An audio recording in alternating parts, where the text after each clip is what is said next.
Yes, sobra talagang deserve ni Baki dito ang tumira mga kaibigan ko kasi nga naawa ako lalong-lalo na kapag umuulan kasi dito sa aming lugar mga kaibigan ko ay madalas na ulan ngayon.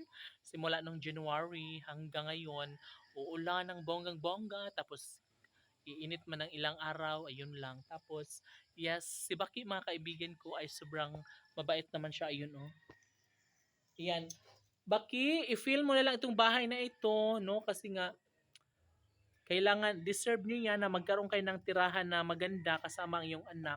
So si Baki, mga kaibigan ko, meron siyang anak na 4. And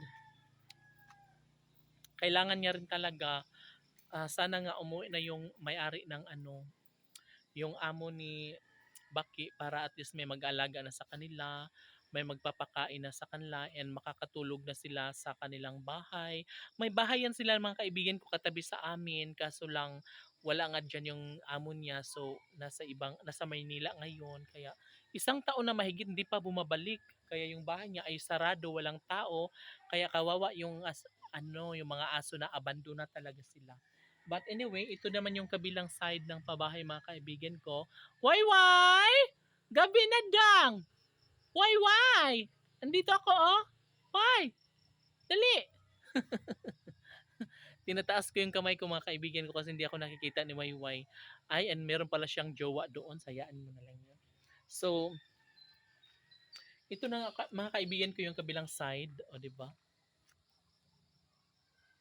Wala, parang ang ganda dito na side mga kaibigan ko. Parang maganda yung ambience nyo. Parang, wow, bongga. Parang magaang lang siya and perfect kasi nga yung ano niya, yun yung may door doon and katabi na yung CR. Lang ganda dito. And yung pabintana mga kaibigan ko ay sobrang solid, napakaganda. Maganda to kasi bakal yung ano, sobrang nakakatuwa naman ang Wayway! Dadang! Sobrang nakakatuwa naman itong pabahay mga kaibigan ko para ito sa mga kapitbahay ko. Although yung bahay namin na binigay sa amin ng mga kaibigan ko kasi rush lang yun. So mga ano lang yun, hardeplex. But then okay naman, walang tulo, matibay kasi bakal din yung dito sa may taas. Yung lagay ng yero natin is bakal. Bakal lahat, pero yung ito nga lang yung ano is hardeplex.